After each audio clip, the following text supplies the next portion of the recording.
자, 이번 시간에는 개인정보보호법에 대해서 알아보도록 하겠습니다.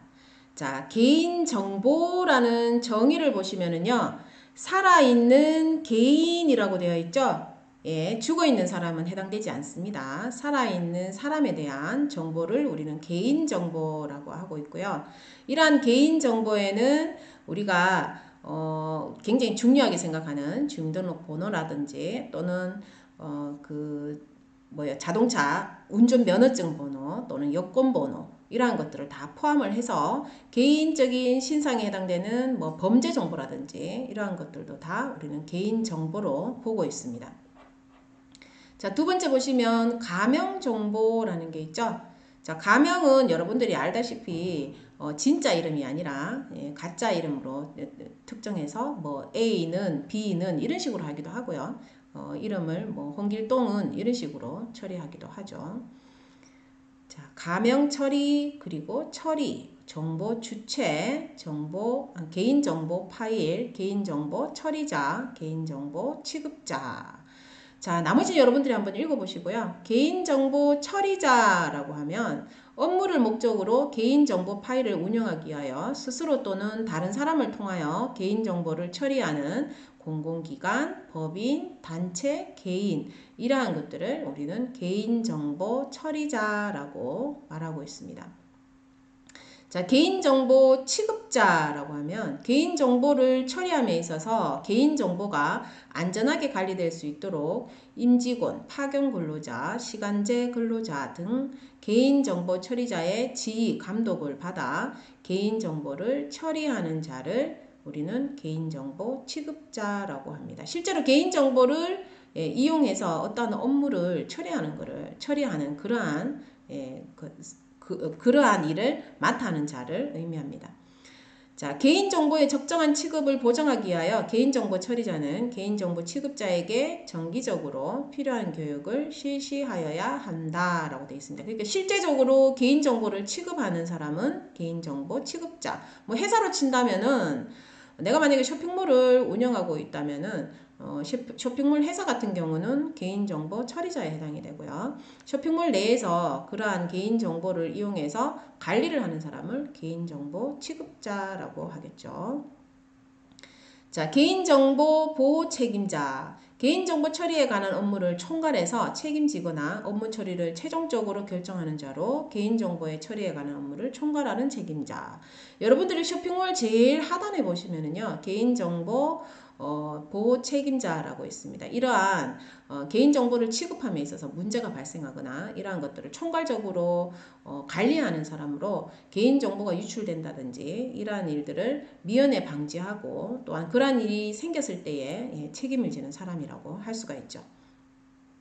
자, 공공기관은 여러분들이 뭘 말하는지는 알고 계시겠죠. 그래서 심심하신 분들은 한번 읽어보시고요. 자, 그 다음에 영상정보 처리기기 CCTV를 의미합니다. 자, 일정한 공간에 지속적으로 설치되어 사람 또는 사물의 영상 등을 촬영하거나 이를 유무선망을 통하여 전송하는 장치로서 대통령령으로 정하는 장치를 우리는 영상정보 처리기기라고 부르고 있습니다. 자, 과학적 연구라는 말은 기술의 개발과 실증, 기초연구, 응용연구 및 민간 투자 연구 등 과학적 방법을 적용하는 연구를 말한다. 자, 민감정보 그리고 고유식별정보라는 게 나왔죠.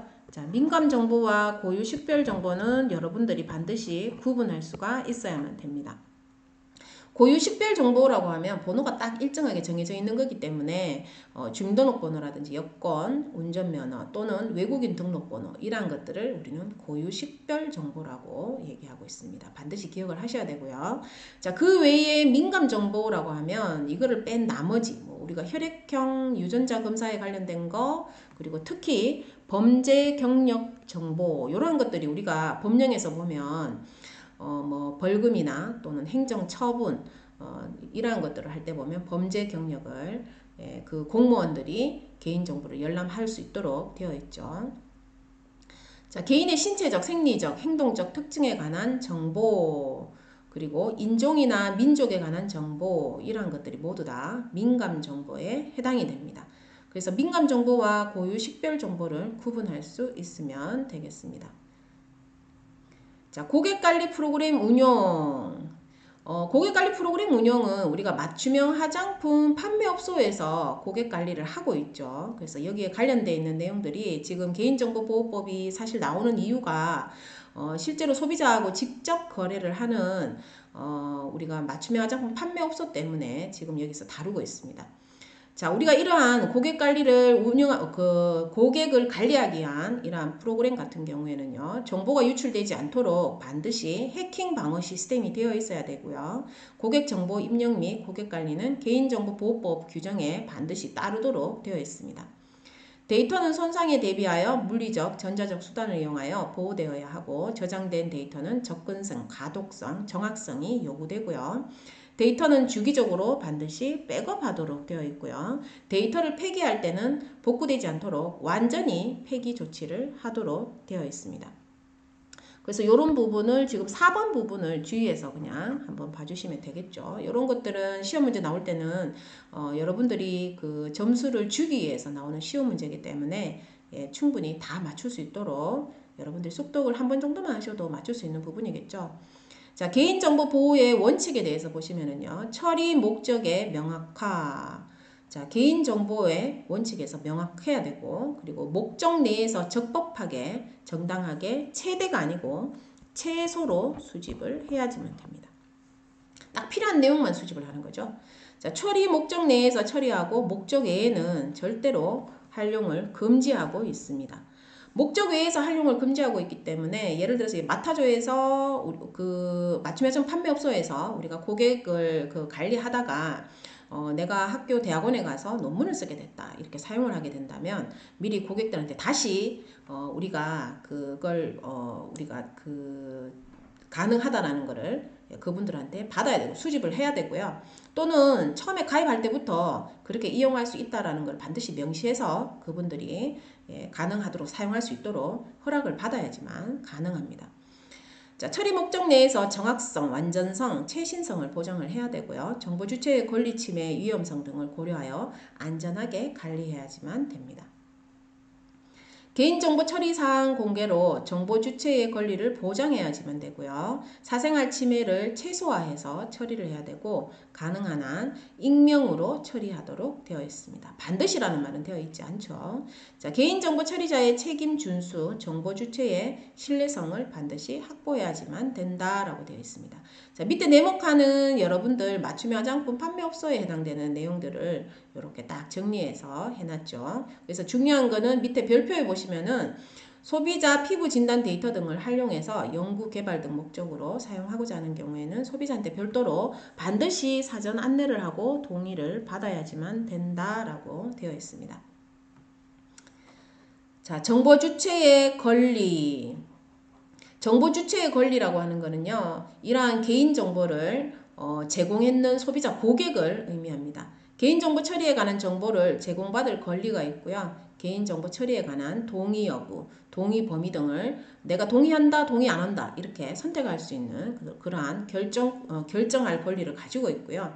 개인정보 처리 여부 확인 및 개인정보 열람을 요구할 수가 있습니다. 그리고 더 이상 개인적인 정보를 사용하지 말고 폐기해라, 삭제해라 이렇게 요구할 수도 있고요. 그 다음에 개인정보 처리에 대해서 만약에 뭐 유출돼서 피해를 입었다 이러면은 그러한 피해에 대해서 신속하고 공정하게 구제받을 수 있는 권리도 가지고 있습니다. 자, 개인정보의 수집 이용이 가능한 경우라고 되어 있습니다.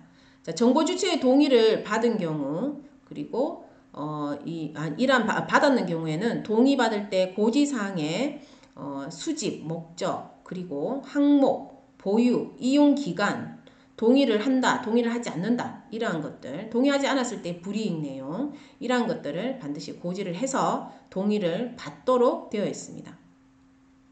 자, 법률에 특별한 규정이 있거나 법률상 의무를 준수하기 위하여 불가피한 경우에는 개인정보를 그냥 수집해서 이용을 할 수가 있습니다. 자, 공공기관이 법령 등에서 정하는 소관 업무의 수행을 위하여 불가피한 경우도 사용을 하죠. 예를 들어서 여러분들이 이러한 마타조를 우리가 자격증을 받기 위해서 하는 경우도 있지만 우리가 이 판매업소를 개업을 한다든지 폐업을 한다든지 또는 행정적으로 우리가 행정처분을 받는다든지 이러할 때는 우리가 공무원들이 불가피하게 그냥 동의 없이 사용을 하고 있죠. 정부 주체와의 계약의 체결 및 이행을 위하여 불가피하게 필요한 경우, 자, 이런 경우는 우리가 보험에서 보면 이렇게 사용을 하죠. 명확하게 누군지를 정확하게 명시를 해야 되기 때문에 우리가 주민등록번호나 이러한 것들을 적어서 불가피하게 사용을 하고요. 여러분들이 통장이나 뭐 이런 거 만들 때도 그렇죠. 자, 명백히 정보 주체 또는 제3자의 급박한 생명, 신체, 재산의 이익이 이러한 데 문제가 발생했을 때에 우리가 그냥 동의를 받지 않고 사용할 수가 있습니다. 즉 여러분들이 뭐 병원에 갑자기 갔을 때 보면 그 사람이 누군지에 대해서 빨리 알아내야 되는 상황이잖아요. 그럴 때는 아픈 사람 누워있는 사람한테 당신이 누군지 조회를 하겠다라고 이렇게 동의를 받지는 않죠. 개인정보 처리자의 정당한 이익을 달성하기 위하여 필요한 경우로서 명백하게 정보 주체의 권리보다 우선하는 경우에도 개인정보를 수집, 이용할 수 있다라고 되어 있습니다. 자, 개인정보 수집에 대한 제한. 자, 필요한 최소한의 개인정보를 수집해야 된다. 딱 필요한 만큼만 수집해야 된다고 얘기했었죠. 최소한의 개인정보 수집, 입증 책임은 개인정보 처리자가 부담을 해야 되고요.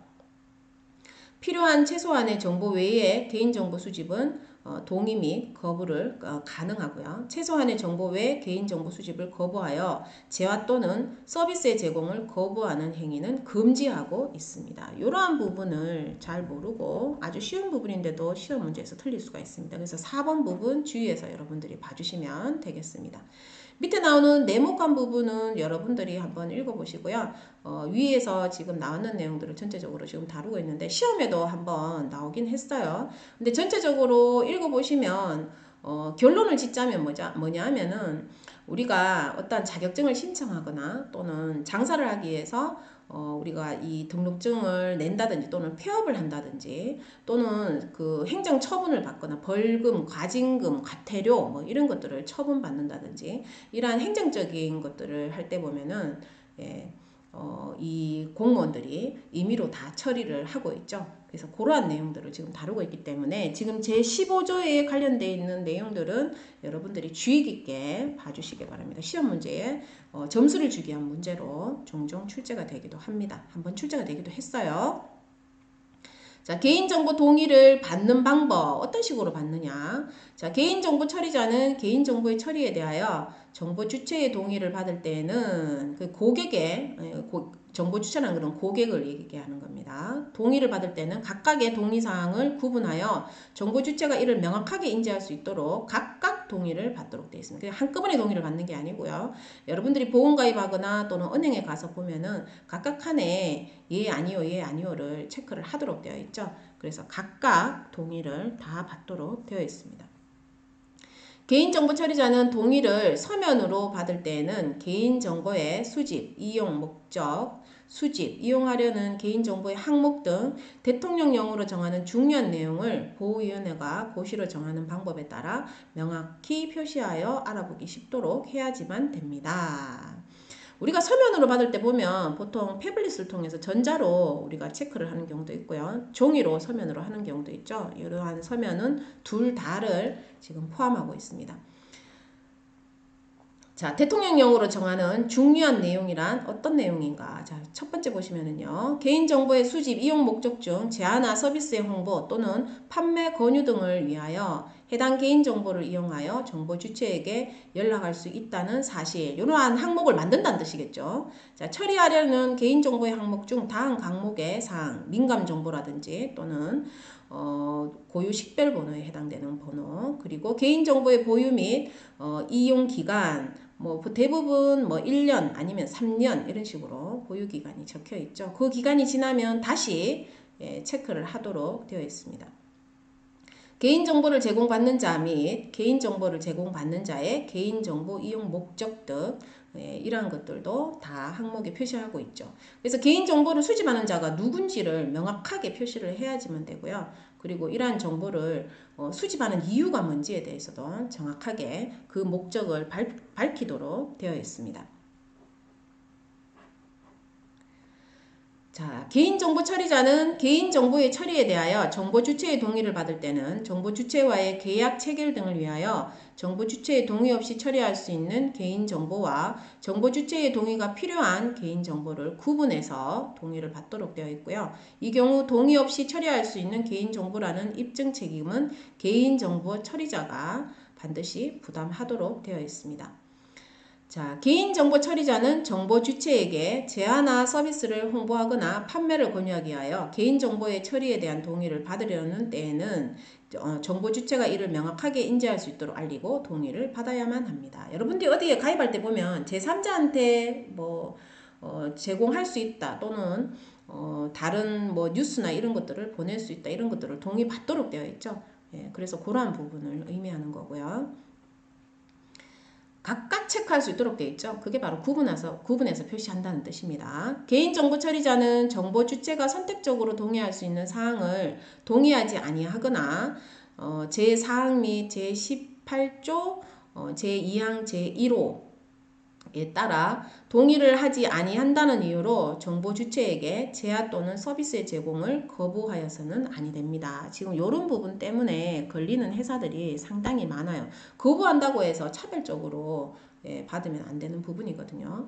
자, 개인정보 처리자는 만 14세 미만 아동의 개인정보를 처리하기 위하여 그 법정 대리인의 동의를 받아야지만 하는데요. 지금 요 6번이 굉장히 중요하죠. 만 14세 미만의 어린이인 경우만 법정 대리인의 동의를 받도록 되어 있고요. 이러한 법정 대리인한테 동의를 받기 위해서 법정 대리인한테 연락을 해야지만 가능하잖아요. 그렇게 하기 위해서 그 아동한테 이 법정 대리인의 정보에 대해서 물어볼 수 있다라고 되어 있습니다. 그래서 밑에서 지금 보면은 이 경우 법정 대리인의 동의를 받기 위하여 필요한 최소한의 정보, 즉 법정 대리인의 이름과 연락처는 아동으로부터 직접 수집할 수 있다라고 되어 있습니다. 그래서 6번은 주의해서 여러분들이 반드시 외워주시고 시험 문제 출제가 잘 될 수 있습니다. 자, 7번 제1항부터 제6항까지의 규정한 사항 외에도 즉 우리가 지금까지 읽었는 6항까지의 내용을 의미합니다. 정보 주체의 동의를 받는 세부적인 방법 및 제6항에 따른 최소한의 정보의 내용에 관하여 필요한 사항은 개인정보의 수집 매체 등을 고려하여 대통령령으로 좀 더 자세하게 정하고 있습니다. 그래서 밑에 친절하게 네모칸에다가 지금 넣어놨어요. 이 부분에 대통령령에 뭐라고 나와 있는지. 자, 동의받는 방법 첫 번째, 개인정보 처리자는 법 22조에 따라 개인정보의 처리에 대하여 다음 각호의 어느 하나에 해당하는 방법으로 동의를 받아야만 돼요. 자, 첫 번째 보시면은요. 동의 내용이 적힌 서면을 정보 주체에게 직접 발급하거나 우편, 팩스 이러한 방법으로 전달하고 정보 주체가 서명하거나 날인한 동의서를 받도록 되어 있습니다. 두 번째, 전화를 통해서 동의를 받는 경우에는 정보 주체한테 알리고 동의의 의사표시를 확인하는 방법이 있습니다. 요즘 이런 거 보면 거의 다 녹음하고 있죠. 자, 세 번째, 전화를 통하여 동의 내용을 정보 주체에게 알리고 정보 주체에게 인터넷 주소 등을 통하여 동의 사항을 확인하도록 한 후 다시 전화를 통하여 그 동의 사항에 대한 동의의 의사 표시를 확인하는 방법. 요즘 전화 걸면 인터넷으로 갑자기 떠가지고 체크를 하고 다시 전화 통화하는 이러한 것들도 여러분들이 아마 그 상담할 때 많았을 거예요. 자, 인터넷 홈페이지 등의 동의 내용을 게재하고 정보 주체가 동의 여부를 표시하도록 하는 방법도 있고요. 동의 내용이 적힌 전자우편을 발송하여 정보 주체로부터 동의의 의사표시가 적힌 전자우편을 받는 방법도 있고요. 자, 이러한 사항 규정 외에도 동의 내용을 알리고 동의의 의사표시를 확인하는 그러한 방법도 다른 방법들도 사용할 수 있다라고 되어 있습니다. 그냥 가볍게 한번 읽어보시면 되겠죠. 자, 법정 대리인의 동의의 확인 방법에 대해서 지금 나오고 있는데요. 이 부분도 거의 별로 중요한 부분은 없어서 여러분들이 가볍게 한번 읽어보시면 될 것 같습니다. 네모칸 부분은 여러분들한테 도움되라고 제가 적었는 부분이기 때문에 가볍게 읽어보시면 되겠습니다. 자, 8번 정보 주체의 동의를 받거나 불가피한 경우가 아닌 경우에 제3자에게 개인정보를 남한테 팔아먹거나 제공하게 되면 5년 이하의 징역 또는 5천만 원 이하의 벌금형에 처해지도록 되어 있습니다. 자, 정보 주체의 동의를 받을 때 고지해야 되는 의무사항에 대해서 지금 나오고 있죠. 자, 개인정보를 제공받는 자가 누군지 고시를 해야 되고요. 제공받는 자의 개인정보 이용 목적에 대해서 나오고 그 다음에 항목에 대해서 나오고요. 그 다음에 1년인지 3년인지 이 개인정보를 몇 년 동안 보유하는지 거기에 대해서도 나오고요. 그 다음에 동의 거부 권리 및 동의 거부 시 불이익 내용에 대해서도 체크를 하도록 고시를 하도록 되어 있습니다. 그래서 이러한 내용들이 반드시 의무사항으로 고시되어 있습니다. 이런 부분이 갈로로 시험 문제 나올 수도 있겠죠. 이런 것들이. 자, 정보 주체의 동의가 불가피한 경우 자, 수집 목적 범위 내에서 제공한다라고 되어 있습니다. 즉 동의를 받지 않고 사용한다는 뜻이겠죠. 자, 법률의 특별한 규정, 법률상 의무 준수를 위해 불가피한 경우, 즉 보험 업무 같은 이런 경우. 공공기관이 법률 등에서 정한 소관 업무를 위해 불가피한 경우 소독세법, 학원의 설립, 운영, 가외 교습에 관한 법률 또는 여러분들이 맞춤형 화장품 판매업을 등록하거나 이러한 것들 또는 벌금이나 과태료 매길 때 이러할 때 해당이 되죠. 자, 명백히 정보 주체 등의 급박한 생명, 신체, 재산의 불이익 때문에 어쩔 수 없이 그 동의를 받지 않고 사용해야 되는 불가피한 경우 자, 정부조직법, 주민등록법, 의료법, 국민건강보험법에 의해서 사용할 수 있다라고 되어 있습니다. 이런 불가피한 경우는요 1번부터 5번까지 쭉 풀어서 객관식 형태로 나오기 때문에 여러분들이 상식적으로 알 수 있는 경우입니다. 공공기관에서 사용하는 경우 그리고 그 외에 보험 업무 이렇게만 그냥 기억을 하시면 충분히 여러분들이 알 수 있는 내용들이에요. 자, 개인정보 동의서에 명확히 표시하여야 하는 사항. 자, 서면에 명확하게 표시를 해야 되는 부분입니다. 위에서 우리가 기본적인 거 나왔죠. 자, 이용 목적이 뭔지, 그리고 몇 년 동안 보관하는지, 뭐 이러한 것들부터 시작해서 제화나 서비스의 홍보 및 판매 권유, 기타 이와 관련된 목적으로 개인정보를 이용하여 개인 주체에게 연락할 수 있다는 사실 이런 것들 그리고 개인정보 중 민감정보, 고유 식별정보 그리고 개인정보를 제공받는 자 및 개인정보를 제공받는 자의 개인정보 이용 목적 위에서 지금 나온 걸 조금 더 자세하게 그냥 적어놓은 것 뿐이죠. 개인정보의 보유 및 이용기간 자 표시 방법에서 한번 보시면은요. 글씨는 이러한 내용들은 글씨를 9포인트 이상 적으라고 지금 되어 있고요. 그 다음에 다른 내용보다 20% 이상 크게 적으라고 되어 있습니다. 요거는 외우셔야지만 되는 부분이겠죠.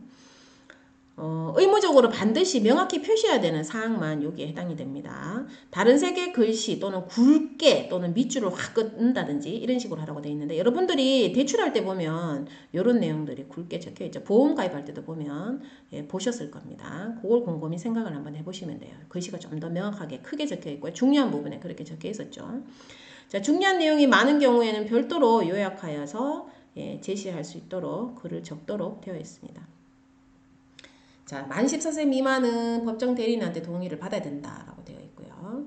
자, 개인정보의 안전성 확보 조치 기준, 개인정보에 대한 접근 통제 및 접근 권한의 제한 조치, 그리고 보안 프로그램의 설치 및 갱신, 안전한 처리를 위해 내부 관리 계획의 수립, 시행, 안전한 보관을 위한 보관시설의 마련 또는 잠금 장치 설치, 그리고 저장, 전송할 수 있는 암호화 기술 사용, 그리고 그 접속 기록의 보관 및 위조, 변조가 되지 않는 그러한 장치 이런 것들을 하도록 되어 있습니다. 자, 제21조에 보면은요. 고유 식별 정보의 안전성 확보 조치. 자, 개인정보는 고유 식별 정보로 보면서 관리를 하고 있는데요. 제24조 제4항에서는 대통령령으로 정하는 기준에 해당하는 개인정보 처리자란 다음 각호의 어느 하나에 해당하는 개인정보 처리자를 말합니다. 공공기관이라든지 또는 5만 명 이상의 정보 주체에 관하여 고유 식별 정보를 처리하는 자를 의미합니다. 보호위원회는 제2항 각호의 어느 하나에 해당하는 개인정보 처리자에 대하여 법 제24조 사항에 따라 안전성 정보에 필요한 조치를 하였는지를 2년마다 1회 이상 조사하도록 되어 있고요. 자, 제3항에 따른 조사는 제2항 각 호의 어느 하나에 해당하는 개인정보 처리자에게 온라인 또는 서면을 통해서 필요한 자료를 제출하게 하는 방법으로 합니다.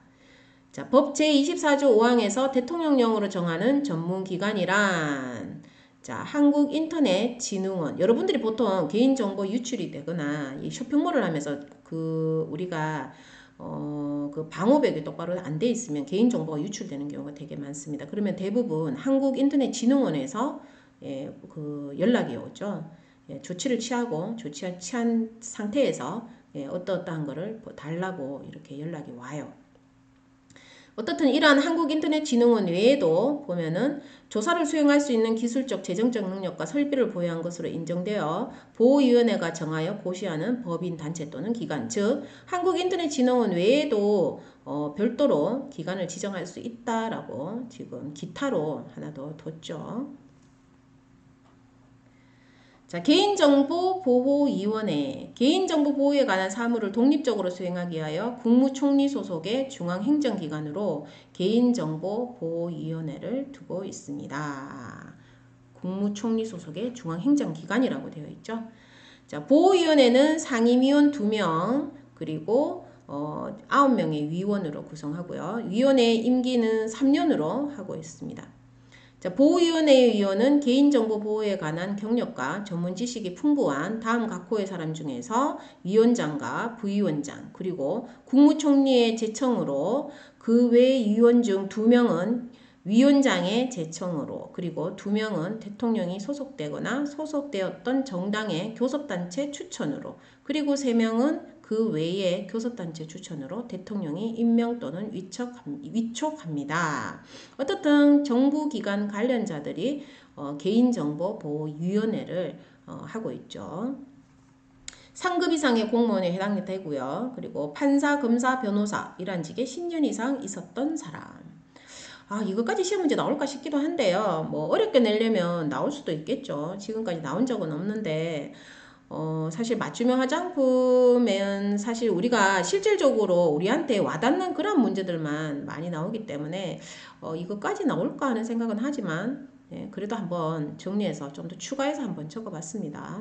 공공기관 또는 단체에 3년 이상 임원으로 재직한 경우 그리고 개인정보 관련 분야에 전문 지식이 있고 학교에서 부교수 이상으로 5년 이상 재직하고 있거나 재직하였던 사람이 해당이 됩니다. 자, 이러한 위원들은요. 정치 활동에는 관여할 수 없다라고 되어 있습니다. 정치 활동은 관여할 수 없어요. 왜냐하면 개인정보를 뭐 선거할 때 이용할 수도 있으니까 그러는 것 같아요. 제가 볼 때는. 그래서 이 부분만 그냥 알고 계시면 될 것 같아요. 윗부분은 그냥 한 번 정도 읽어보시면 될 것 같고요. 그래서 국회의원이나 여러 가지 공무원 뭐 이런 것들을 뭐 공무원 중에서도 지방의회 공무원은 우리가 정치라고 보고 있죠.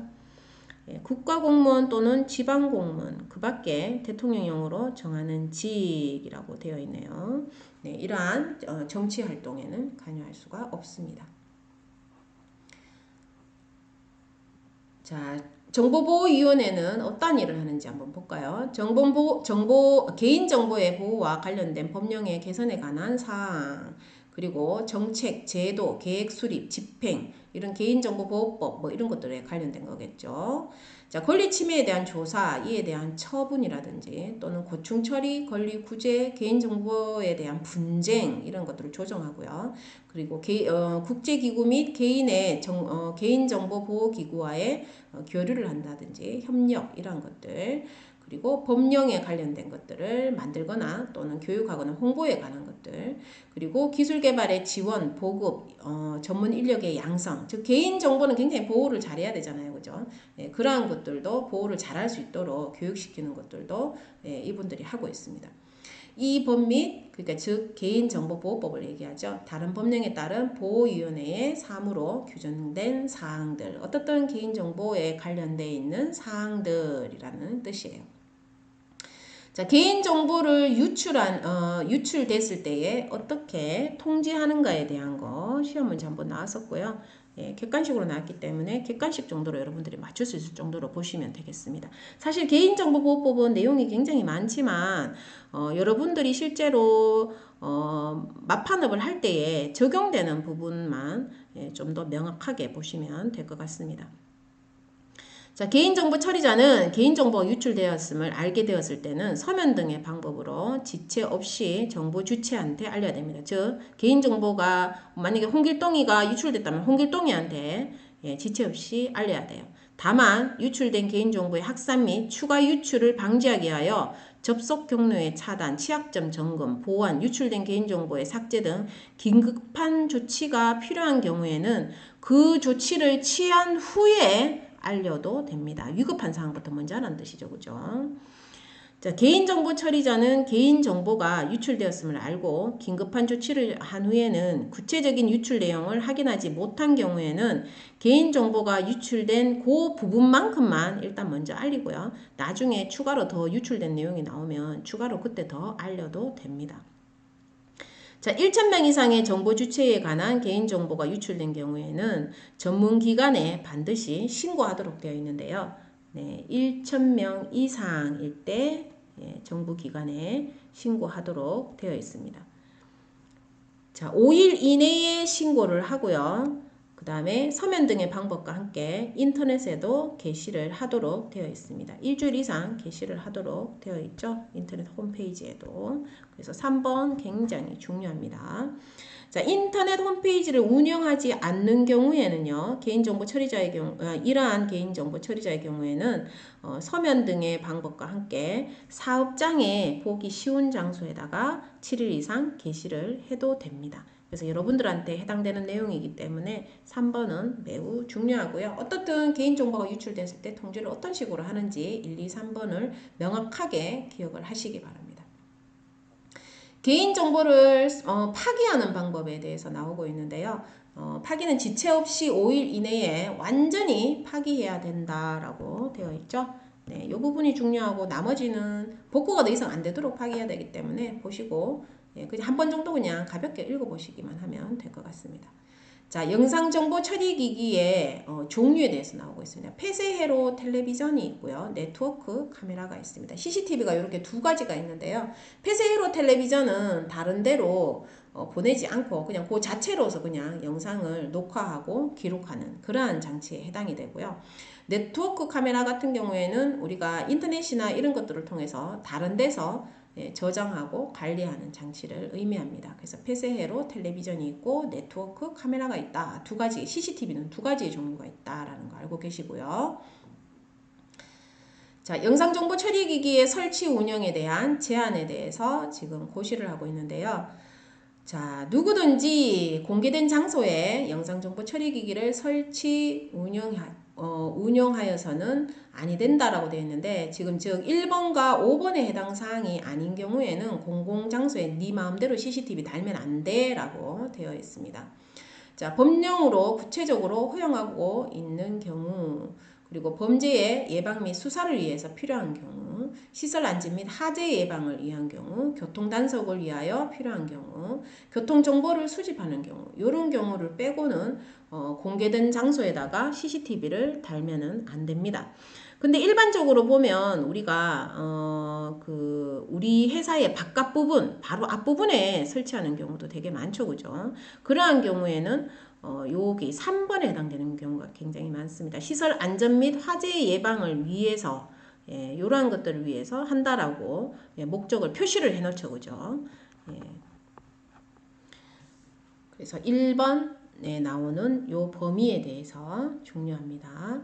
자, 누구든지 불특정 다수가 이용하는 목욕탕, 화장실, 발안실, 뭐 탈의실 이런 데는 예, 촬영하다가 붙잡혀다가 가져오죠. 이런 데는 촬영하면 안 된다.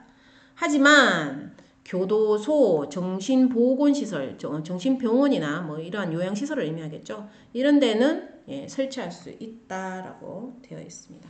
그래서 이러한 시설을 좀 더 자세하게 대통령령으로 정한다. 그래서 대통령령을 제가 친절하게 밑에 사각형에 넣어놨습니다. 교정시설은 교도소를 의미하죠. 그리고 정신의료기관, 정신요양시설 및 정신재활시설 이러한 데는 다 설치를 할 수 있다라고 되어 있네요. 자, 3번 제1항 각호에 따라 영상정보 처리기기를 설치 운영하려는 공공기관의 장과 제2항 단서에 따라 영상정보 처리기기를 설치 운영하려는 자는 공청회, 설명회 개최 등 대통령령으로 정하는 절차를 거쳐 관계 전문가 및 이해관계의 의견을 수렴하여야지만 합니다. 자, 지금 3번에서 얘기하는 거는요, 일반적으로 여러분들이 개인적으로 설치하는 걸 의미하는 게 아니고요, 정부에서 설치하는 공공 길거리나 여러분들이 많이 이용하는 그러한 장소, 버스, 그런 버스 정류장이나 이런 데에 달거나 또는 동네 골목길에 달거나 이럴 때는 항상 공청회나 설명회를 개최하도록 되어 있습니다. 그래서 설명회를 개최합니다. 여기 CCTV 달기 위해서 설명회를 개최합니다. 범죄 예방을 위해서 그렇습니다. 라고 이렇게 해놓으면 반대하는 경우에 여기에 참여를 해서 우리 동네에는 달지 마세요. 라고 의견을 제시할 수도 있습니다. 그래서 주의 깊게 읽어보시면 되겠죠.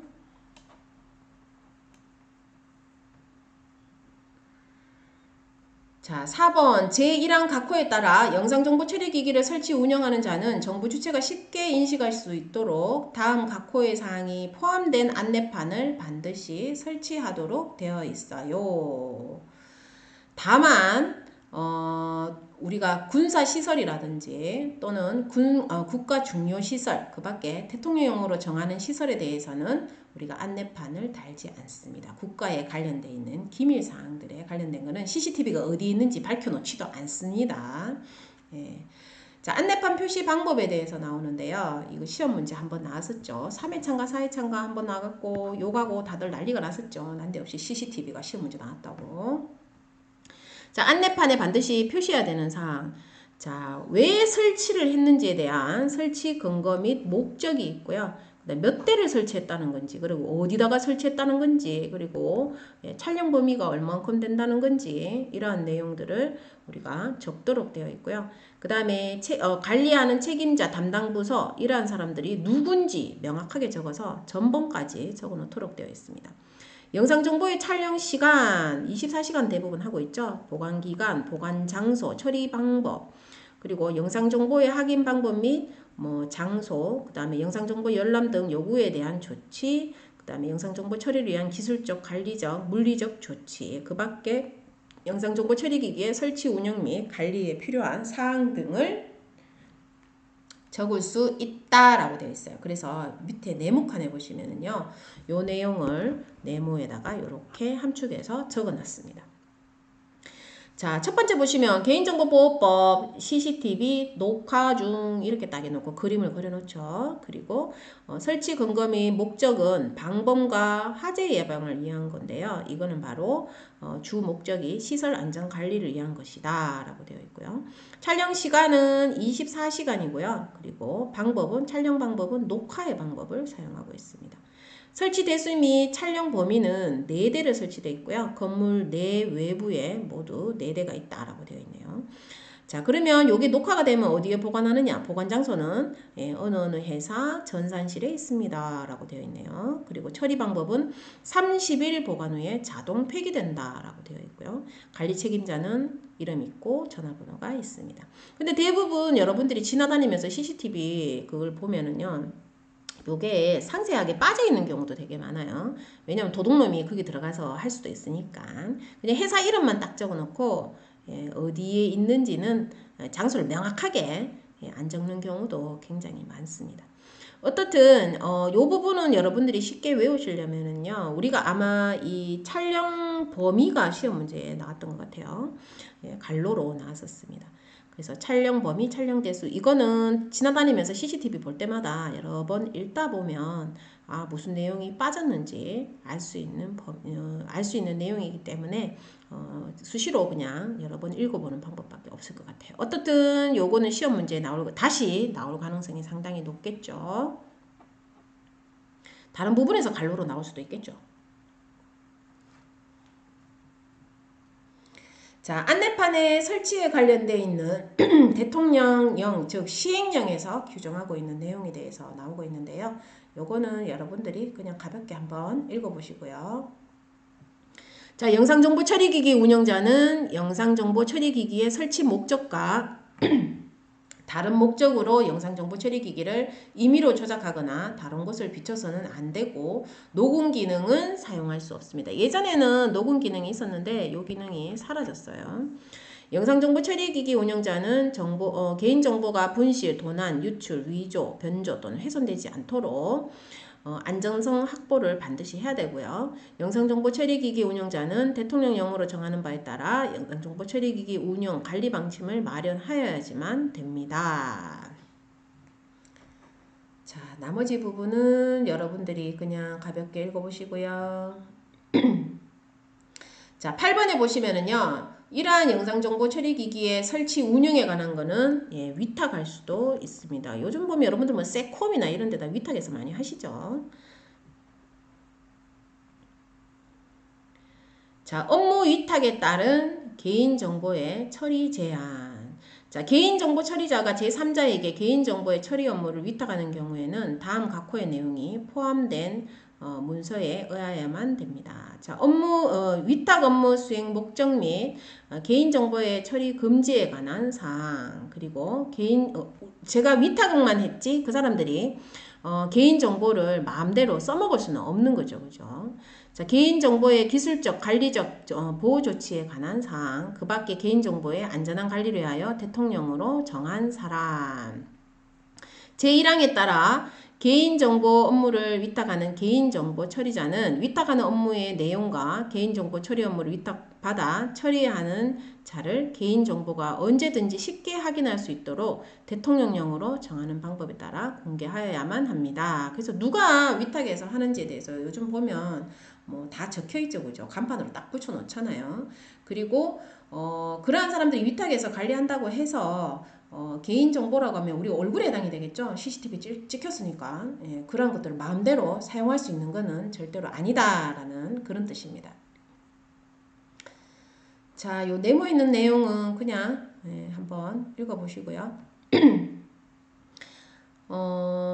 자, 3번 보시면 위탁자가 제약 또는 서비스를 홍보하거나 판매를 권유하는 업무를 위탁하는 경우에는 대통령령으로 정하는 방법에 따라 위탁하는 업무의 내용과 수탁자를 정보 주체에게 알려야지만 되고요. 위탁하는 업무의 내용이나 수탁자가 변경된 경우에 또한 같습니다.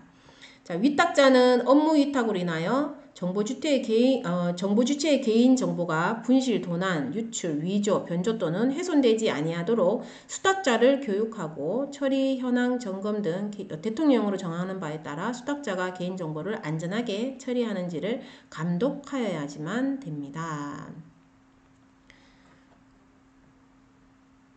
공개할 때 보면 그 개인 정보를 대신 관리하는 그 회사가 따로 있는 경우에는요, 대부분 신문에다가 낸다든지 또는 인터넷 신문에 낸다든지 또는 여러 가지 그러한 우리가 그 간행물을 사용을 하고 있거든요. 그 내용은 지금 위에 네모칸에서 지금 나오고 있기 때문에 여러분들이 한번 읽어보시기 바랍니다. 자, 수탁자는 개인정보 처리자로부터 위탁받은 해당 업무 범위를 초과하여 개인정보를 이용하거나 제3자한테 제공해서는 절대로 안 됩니다. 5천만 원 벌금 내죠. 자, 수탁자가 위탁받은 업무에 관련하여 개인정보를 처리하는 과정에서 이 법을 위반하여 발생한 손해배상 책임에 대해서는 자, 수탁자를 개인정보 처리자의 소속 직원으로 봅니다. 라고 돼 있어요.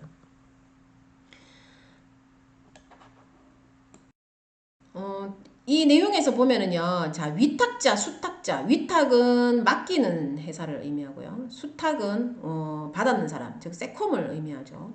근데 세콤에서 근무하는 직원이 만약에 이걸 유출을 시켰어요. 유출을 시키게 되면, 그 세콤 직원을 우리가 위탁회사의 개인정보 처리자의 직원으로 보기 때문에 결론은 뭔 뜻이냐. 6번에서 하고 싶은 말은 내가 위탁을 해서 개인정보를 관리를 했다 할지라도 이게 유출이 되면 정부 입장에서는 회사를 맡겼는 수탁자 맡겼는 회사가 책임을 진다 이런 뜻입니다. 그래서 위탁했는 자가 책임을 진다는 뜻이에요. 맡겼는 회사. 즉 우리 회사가 만약에 세콤한테 맡겼다면 세콤이 잘못을 했다 할지라도 책임은 세콤이 지는 게 아니고 우리가 책임을 진다는 뜻이에요. 맡겼는 회사가. 자, 029조에 보시면은요, 영업 양도 등에 따른 개인정보 이전의 통지 굉장히 중요합니다. 시험 문제도 한번 출제가 됐었고요. 다시 나온다면 저는 이거 한번 또 나올 것 같아요. 영업 양도를 했다는 거는 내가 맞춤의 화장품 판매업을 하다가 이걸 다른 집에 팔아먹은 거죠. 그죠? 팔아먹거나 또는 죽어서 양도될 수도 있겠지만 대부분 양도는 팔아서 양도가 되는 경우가 굉장히 많습니다. 그래서 이렇게 양도가 되는 경우에 어떤 방법을 하는지 한번 보도록 하겠습니다. 자, 1번에 보시면 대통령령으로 정하는 방법을 서면으로 한다라고 되어 있죠. 대통령 방법은 어떤 게 있었어요? 서면으로 하는 것도 있었고 우편으로 보내는 것도 있었고 다양하게 굉장히 여러 가지 방법이 많았죠. 자, 개인정보를 이전하려는 자, 즉 영업 양도자를 말하는데요. 자, 이전하려는 자가 가실 없이 제1항에 따른 방법으로 법 제27조 제1항 각 호의 사항을 정보 주체에게 알릴 수 없는 경우에는 해당 사항을 인터넷 홈페이지에 30일 이상 게재하도록 되어 있습니다. 즉 무조건 서면이나 여러 가지 전화상이나 이러한 방법으로 게시를 해야 되는데 그 사람이 연락이 안 돼요. 소비자가 연락이 안 됩니다. 그러면은 인터넷 홈페이지에다가 30일 이상 게시를 하라라고 되어 있고요. 다만 인터넷 홈페이지에 게재할 수 없는 정당한 사유가 있는 경우, 이 말은 인터넷 홈페이지가 없다는 소리겠죠, 그죠? 없는 경우에는 어떻게 하느냐? 자, 첫 번째 보시면 영업 양도자 등의 사업장 등의 보기 쉬운 장소에 30일 이상 게시를 하든지. 영업 양도자 등의 사업장 등이 있는 시도 이상의 지역을 주된 보급지로 하는 일반 일간 신문 또는 일반 주간 신문, 인터넷 신문 이러한 데다가 우리가 하도록 되어 있습니다. 그래서 각 지역별로 나오는 지역별 신문에 해당이 되죠. 스포츠나 이런 신문은 해당이 되지 않습니다. 그래서 신문에 하거나 또는 사업장에 게시하거나 이런 방법으로 취해서 게시를 할 수가 있습니다. 즉 개인정보를 이전하려는 자라고 했으니까 팔려고 하는 사람이죠. 그죠? 그래서 누가 게시를 한다고요? 팔려고 하는 자. 양도자예요. 양도자. 양수자가 아니고 양수자는 살려고 하는 사람이잖아요. 그래서 팔려고 하는 사람이 내가 이거를 이 회사로 대표자가 이렇게 바뀌고 하는데 개인정보를 이쪽으로 넘겨도 되겠나 안 되겠나 이렇게 물어봐야 되는 그러한 사항들도 요즘 보면 이메일로 많이 넘어오죠. 그죠? 반대하는 경우는 우리가 완전 삭제를 해버리죠. 자, 개인정보 양도에 따른 제한에 대한 내용이 나오고 있습니다. 우리가 이러한 것들을 개인정보한테 알려야 되는 이러한 내용이 뭐냐. 즉 인터넷에 게시하든 사업장에 게시를 하든 또는 신문에 내든 이러한 방법들에 대해서 게시를 할 때 보면은 자, 개인정보를 이전하려는 이유가 뭔지에 대해서 나와야지만 되고요. 그리고 개인정보를 이전받는 자, 즉 사가는 사람이 누군지에 대해서 그 회사 이름, 성명, 주소, 전화번호 이러한 것들을 다 게시를 하도록 되어 있고요. 정보 주체가 개인정보의 이전을 원하지 않는 경우에는 어떠한 방법으로 거부를 할 수 있는지에 대한 그 방법도 반드시 적도록 되어 있습니다. 그래서 요 세 가지도 매우 중요한 부분이죠. 영업 양수자 등은 개인정보를 이전받았을 때는 지체 없이 그 사실을 대통령령으로 정하는 방법에 따라 정보 주체에게 알려야지만 하고요. 개인정보 처리자가 제1항에 따라 그 이전 사실을 이미 알린 경우에는 그러하지 아니한다. 즉 2번에서 하자는 말은 무슨 말이냐면 팔았는 놈이 미리 알렸다면 샀는 놈이 안 알려도 된다 이런 뜻입니다. 자, 영업 양수자 등은 영업의 양도, 합병 등으로 개인정보를 이전받은 경우에는 이전 당시의 본래 목적으로만 개인정보를 이용할 수 있고요. 본래 목적이라고 되어 있어요.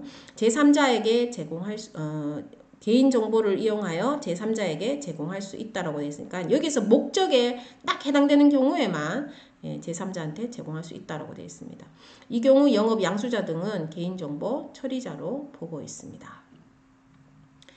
자, 그래서 지금 요까지 내용이 굉장히 중요해요. 시험에 한 번 더 나올 가능성이 큽니다. 그래서 여러분들이 숙독해서 봐주시면 좋겠습니다.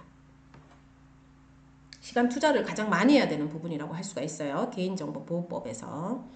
자, 뒤에 가명에 관련된 내용 나오는데요. 여기는 별로 중요하진 않는데 그래도 제가 한번 적어봤습니다. 추가로 적었기 때문에 예전에 샀는 분들은 이 내용이 없는 분들이 굉장히 많을 거예요. 그래서 그냥 가볍게 한 번 정도 그냥 읽어보면 되는 내용이라서 그렇게 많이 중요한 부분은 아니고요. 여러분들이 중요하게 보셔야 되는 부분은 여기에 영업 양도에 따른 내용들, 즉 3번하고 4번 요 내용들을 주의 깊게 봐주시면 될 것 같습니다. 자, 가명정보의 처리에 대한 특례를 보시면은요. 개인정보 처리자는 통계 작성, 과학적 연구, 공익적 기록 보존 등을 위해서 정보 주체의 동의 없이 가명의 정보를 처리할 수 있습니다.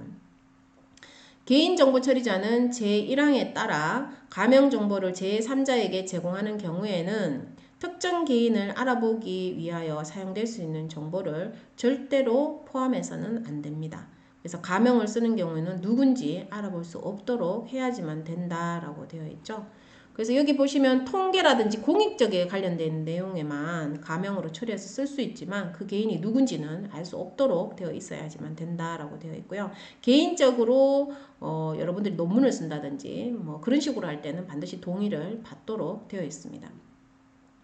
제28조 2에도 불구하고 통계 작성, 과학적 연구, 공익적 기록 보존 등을 위한 서로 다른 개인정보 처리자 간의 가명정보의 결합은 보호위원회 또는 관계중앙정보기관의 장이 지정하는 전문기관이 수행을 해야지만 되고요.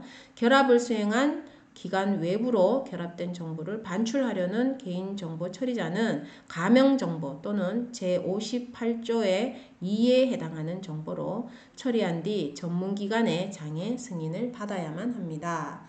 제1항에 따른 결합 절차의 방법, 전문기관의 지정과 지정 취소 기준, 절차 관리, 감독, 제2항에 따른 반출 및 승인 기준, 절차 등 필요한 사항은 대통령령으로 정합니다. 지금 여기서 얘기하고 있는 거는 가명으로 사용되는 게 대부분 정부에서 사용되는 내용들에 해당이 되죠. 그래서 정부기관이 수행하는 기관에 승인을 받도록 되어 있다는 뜻입니다. 그냥 가볍게 읽어보시면 됩니다. 제28조의 4에 보시면은요. 가명정보에 대한 안전조치 의무. 자, 개인정보 처리자는 가명정보를 처리하는 경우에는 원래의 상태로 복원하기 위한 추가 정보를 별도로 분리해서 보관을 해야지만 되고요. 그 다음에 해당 정보가 분실, 도난, 유출, 위조, 변조 또는 훼손되지 않도록 대통령령으로 정하는 바에 따라서 안정성을 확보해서 처리를 해야지만 됩니다. 여기서 분리 보관한다라는 거. 자, 개인정보 처리자는 가명정보를 처리하고자 하는 경우에는 가명정보의 처리 목적, 제3자 제공 시 제공받는 자 등 가명정보의 처리 내용을 관리하기 위하여 대통령령으로 정하는 사항에 대한 관련 기록을 작성하여 보관하여야만 합니다. 자, 제28조의 5에 보시면은요, 금지 의무에 대해서 나옵니다. 누구든지 특정 개인을 알아보기 위한 목적으로 가명 정보를 처리해서는 안 됩니다. 특정 개인을 알아볼 수 없도록 처리하라고 했었기 때문에 아까 앞에 나온 내용하고 같은 내용이죠. 개인정보 처리자는 가명 정보를 처리하는 과정에서 특정 개인을 알아볼 수 있는 정보가 생성된 경우에는 즉시 해당 정보의 처리를 중지하고 지체 없이 해수 파기해야지만 합니다. 우리가 일반적으로 스포츠 신문 이런 데 보면 연예인을 뭐 A씨는 뭐 이번에 어떠한 일이 생겼고 이렇게 내용을 냈는데 그 사람이 누군지 알 수 있는 내용이 나왔을 때는 그거를 삭제하거나 파기할 수 있도록 그 요청을 할 수가 있습니다. 자, 제28조의 6 가명정보 처리에 대한 가징금 부과 등. 자, 보호위원회는 개인정보 처리자가 제28조 제28조의 5 제1항을 위반하여 특정 개인을 알아보기 위한 목적으로 정보를 처리한 경우에 전체 매출액의 100분의 3 이하에 해당하는 금액을 가징금으로 부과할 수 있다라고 되어 있죠. 되게 무섭습니다. 그죠? 자, 매출액이 없거나 매출액의 산정이 곤란한 경우에는 대통령령으로 정하는 경우에는 4억 원 또는 자본금의 100분의 3 중 큰 금액 이하로 가징금을 부과할 수 있습니다. 이 가징금까지는 여러분들 안 해오셔도 될 것 같아요. 자, 여기까지가 개인정보 처리에 관련된 내용인데요. 여러분들이 개인정보보호법은 우리가 맞춤 화장품 판매업소를 운영하면서 발생할 수 있는 거기에 관련되어 있는 내용들만 위주로 시험 문제에 잘 나올 수 있기 때문에 그런 부분만 주의해서 보시고요. 제가 중요하다고 했는 부분은 반드시 보시고 나머지 부분은 숙독해서 읽어보시는 게 좋으실 것 같습니다. 공부하신 뒤에 연습 문제도 한번 풀어보시고요. 여러분들 지루한 거 끝까지 듣느라고 고생 많으셨습니다.